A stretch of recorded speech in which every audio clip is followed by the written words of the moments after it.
आखिर ज्ञान current affairs में आप सभी का स्वागत है। आज के करंट अफेयर्स को हम स्टार्ट कर लेते हैं। आरपीएससी फर्स्ट सेकंड रीट आरएसएसएमबी के द्वारा जितनी भी परीक्षाएं आयोजित होने वाली है उन सभी में करंट अफेयर्स जो है वो एक महत्वपूर्ण टॉपिक होता है। तो यहाँ हम करंट अफेयर्स को स्टार्ट करते हैं। आज का जो पहला करंट अफेयर्स अपना है, मिट्टी बचाओ अभियान के तहत सदगुरु के साथ एमओयू करने वाला राजस्थान भारत का कौन सा राज्य है। प्रश्न आपका ये है और अभियान का नाम है मिट्टी बचाओ अभियान। आपको साथ में ये भी ध्यान रखना है क्योंकि लेटेस्ट जो न्यूज रहती है, जो सुर्खियों में रहती है, उससे संबंधित प्रश्न पूछा जाता है। मिट्टी बचाओ अभियान के तहत नाम है जिनका सदगुरु, ये अभियान चलाया गया है सदगुरु के द्वारा, जग्गी वासुदेव उनका पूरा नाम। और एमओयू क्या होता है? मेमोरेंडम ऑफ अंडरस्टैंड होता है। ठीक है, एमओयू मेमोरेंडम ऑफ अंडरस्टैंड। ठीक है, तो एमओयू करने वाला राजस्थान भारत का कौन सा राज्य है?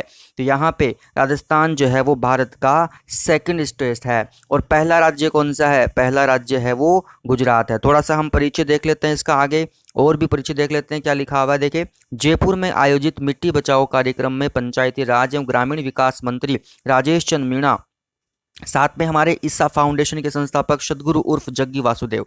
तो आपको ये साथ में ध्यान रखना है कि जो जग्गी वासुदेव हैं, जिनका नाम, जिनको हम शॉर्ट में सदगुरु कहते हैं, तो सदगुरु जी हैं वो किस फाउंडेशन के संस्थापक है? ईशा फाउंडेशन। तो ईशा फाउंडेशन किसके लिए काम कर रहा है? मिट्टी बचाओ अभियान उनके द्वारा ये स्टार्ट किया गया है। ये भी आपको साथ में रखना है। और साथ में ये भी ध्यान रखना है कि राजस्थान के कृषि मंत्री कौन है? श्री लालचंद कटारिया। तो इनके बीच में क्या हुआ है? मेमोरेंडम ऑफ अंडरस्टैंड, एमओयू हुआ है। और ये मिट्टी बचाओ अभियान क्या है? राज्य के अंदर जो बंजर होती हुई भूमि है उसको बचाने का आह्वान इसके अंतर्गत किया गया है। तो भारत के अंदर सबसे पहला स्टेट था जो यहाँ पे जिसके साथ में मिट्टी बचाओ अभियान में जुड़ा था वो गुजरात था। उसके बाद दूसरा राज्य है वो अपने राजस्थान था। ठीक है, सदगुरु जी ने ये जो अभियान चलाया है ये न केवल भारत के अंदर है बल्कि वैश्विक स्तर के ऊपर भी इसको शुरू किया गया है, यानी वर्ल्ड वाइड प्रोग्राम है। और इसके प्रचार प्रसार के लिए 27 देशों की यात्रा 100 दिन तक मोटरसाइकिल के माध्यम से वो कर रहे हैं। तो बाइक के माध्यम से, मोटरसाइकिल के माध्यम से 100 दिन तक वो 27 देशों की यात्रा करेंगे और वहां पे मिट्टी बचाओ अभियान जो है उसको आगे बढ़ाएंगे। तो बहुत ही अच्छा ये प्रोग्राम है मिट्टी बचाओ अभियान। राजस्थान के लिए भी यहाँ पे बहुत अच्छा होने वाला है क्योंकि यहाँ की बंजर होती हुई भूमि के लिए बहुत ही ये बेनिफिशियल होगा। यहाँ पे सेकंड क्वेश्चन अपना है हाई कोर्ट और न्यायपालिका से रिलेटेड, यानी कि जो अपने व्यवस्थापिका, कार्यपालिका और न्यायपालिका, जो तीन यहाँ पे स्तंभ होते हैं। यहाँ पे चौथा स्तंभ आपका जो है वो मीडिया होता है। तो थर्ड स्तंभ जो है उसकी हम बात करें तो यहाँ पे उसकी हम बात करते हैं। राजस्थान हाई कोर्ट में वर्तमान में जजों की संख्या कितनी है? कोर्ट के अंदर जज कितने हैं अभी वर्तमान में? तो यहाँ पे आपका सही जवाब हो जाएगा 27 जजों की संख्या वर्तमान में है। और ये 27 संख्या कैसे हुई है, क्या हुई है, हम बात चर्चा इसमें कर लेते हैं किस प्रकार से क्या है संख्या। वर्तमान में राजस्थान उच्च न्यायालय में जजों की संख्या अब 27 हो गई है। हाल ही में 2 पति पत्नी को भी यहाँ पे लगाया गया है, जज के रूप में यहाँ पे नियुक्त किया गया, अपॉइंट किया गया है। और राजस्थान के इतिहास में पहली बार ऐसा हुआ है जब कोई एक दंपति जो है वो एक साथ है वो हाईकोर्ट के जज बने हैं। तो इनमें देख लीजिए आप कौन कौन है। हाईकोर्ट के अंदर जो है वो कानून और न्याय मंत्रालय ने हाल ही में सुभा मेहता और कुलदीप माथुर की नियुक्ति की है। इन दोनों की नियुक्ति की है। यहाँ सुभा मेहता जो है वह उनके पति महेंद्र गोयल पहले से राजस्थान हाईकोर्ट में जज हैं। तो इसका मतलब महेंद्र गोयल और सुभा मेहता दोनों यहाँ पे हाईकोर्ट के अंदर जज बनने वाले, ये राजस्थान के इतिहास में पहली बार ऐसा हुआ है जब कोई पति पत्नी एक ही कोर्ट के अंदर जो है वो जज बने हैं। राजस्थान उच्च न्यायालय में कुल पदों की संख्या तो 50 है, लेकिन 27 पद भरे हुए हैं और 23 पद अभी भी खाली हैं। तो काफ़ी बड़ी मात्रा में जो है यहाँ पे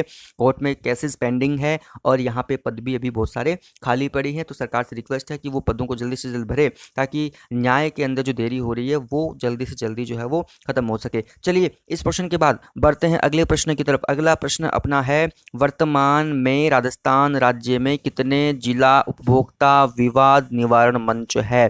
कंज्यूमर कि जितने भी विवाद होते हैं उनके निवारण के लिए कितने मंच बनाए गए हैं राजस्थान के अंदर?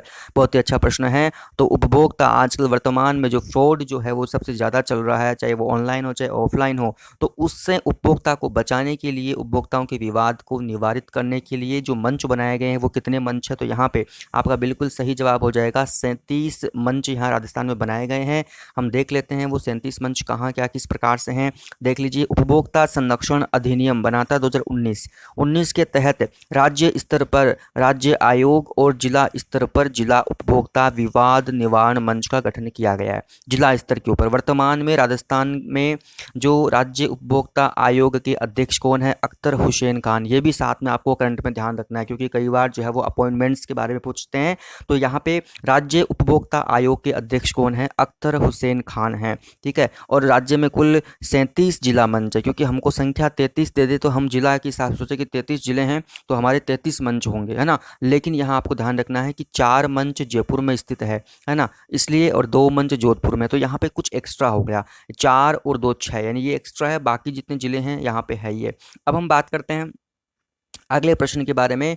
तो टोटल आपको 37 याद रखना है। चलिए, इंदिरा महिला शक्ति उद्यम प्रोत्साहन योजना के अंतर्गत व्यक्तिगत महिला उद्यमी को कितना ऋण दिया जाता है? इंदिरा महिला शक्ति उद्यम प्रोत्साहन योजना राजस्थान सरकार की फ्लैगशिप योजनाओं के अंदर है। और यहाँ पे यदि कोई महिला उद्यमी है, व्यापारी है, कोई यदि व्यापार करना चाहता है तो उसको कितने रुपए का लोन, कितने रुपए का ऋण प्रदान किया जाएगा? तो यहाँ पे राशि है आपकी 50 लाख रुपए।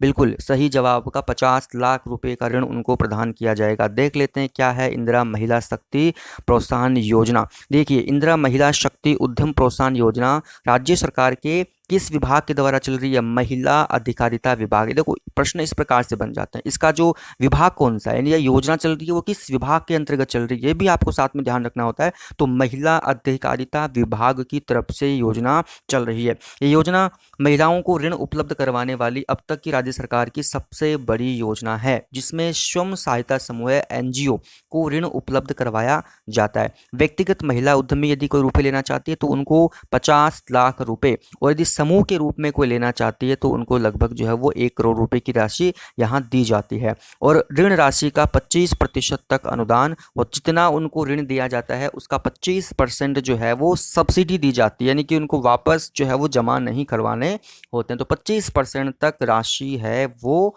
सब्सिडी के रूप में माफ कर दी जाती है। तो यहाँ पे बिल्कुल बहुत ही अच्छा कार्य है महिलाओं को आगे बढ़ाने के लिए, महिला उद्यमियों को आगे लाने के लिए, महिला सशक्तिकरण के लिए बहुत ही अच्छा प्रयास राजस्थान सरकार का इंदिरा महिला शक्ति उद्यम प्रोत्साहन योजना। और ये विभाग इसका है महिला अधिकारिता विभाग। चलिए, इस प्रश्न के बाद बढ़ते हैं हमारा आज का अंतिम जो करंट अफेयर्स है, 5वां करंट अफेयर्स है। राजस्थान में गर्भवती महिलाओं के लिए विशेष स्वास्थ्य देखभाल अभियान, जिसका नाम है आंचल। अभियान का नाम क्या है? आंचल अभियान। ये कौन से जिले में इसकी शुरुआत की गई है? तो इस अभियान की शुरुआत है वो करौली जिले से की गई है भाई लोगों। यहाँ पे आंचल अभियान की शुरुआत है करौली जिले से की गई है। और ये किसके लिए है? गर्भवती महिलाओं के लिए, उनके स्वास्थ्य के स्पेशल केयर के लिए अभियान जो है वो शुरू किया गया है। चर्चा कर लेते हैं क्या अभियान है, क्या है इसके अंदर। राजस्थान में गर्भवती महिलाओं के लिए विशेष स्वास्थ्य देखभाल अभियान आंचल करौली जिले में शुरू किया गया है। आंचल अभियान में अब तक 1300 महिलाएं लाभान्वित हो चुकी है, यानी सबसे पहले इसकी शुरुआत करौली जिले से हुई है। हो सकता है कि अब समग्र रूप से राजस्थान में लागू कर दी जाए। 13,000 महिलाएं अब तक लाभान्वित करौली जिले में हो चुकी है। अभियान के दौरान क्या होता है कि 90% महिलाओं के अंदर हीमोग्लोबिन का स्तर जो होता है वो काफ़ी निम्न में, ब्लड जो है वो काफ़ी कम पाया जाता है, जिसके बाद में उनको ज़रूरी दवा और पौष्टिक आहार लेने की सलाह दी गई, ताकि जच्चा और बच्चा दोनों का विकास समग्र रूप से हो सके। यानी जच्चा बच्चा को स्वस्थ रहना है तो महिला जो गर्भवती महिला है उसके शरीर में हीमोग्लोबिन की मात्रा जो है वो उचित रूप से होनी चाहिए। तो इसलिए स्पेशली जो है वो आंचल अभियान के द्वारा महिलाओं को पौष्टिक आहार और ज़रूरी दवा लेने के लिए उनको सलाह दी गई है। ये बहुत ही अच्छा अभियान है महिलाओं के लिए। तो राजस्थान सरकार है वो महिलाओं के विकास के लिए, महिलाओं के समग्र विकास के लिए हम कह सकते हैं, चाहे वो शारीरिक रूप से हो, चाहे वो मानसिक या हम कहें आर्थिक रूप से, उनको समग्र रूप से समाज के अंदर है वो सशक्त करने के लिए बहुत सारे प्रयास कर रही है, बहुत सारी योजनाएं चला रही है। और इस आज के इस अंतिम करंट अफेयर्स के साथ हम यहीं पे विदा लेते हैं। कल मिलते हैं फिर कुछ नए सवालों के साथ में, कुछ नए करंट अफेयर्स के साथ में। तब तक के लिए सभी मित्रों को जय हिंद, वंदे मातरम, धन्यवाद।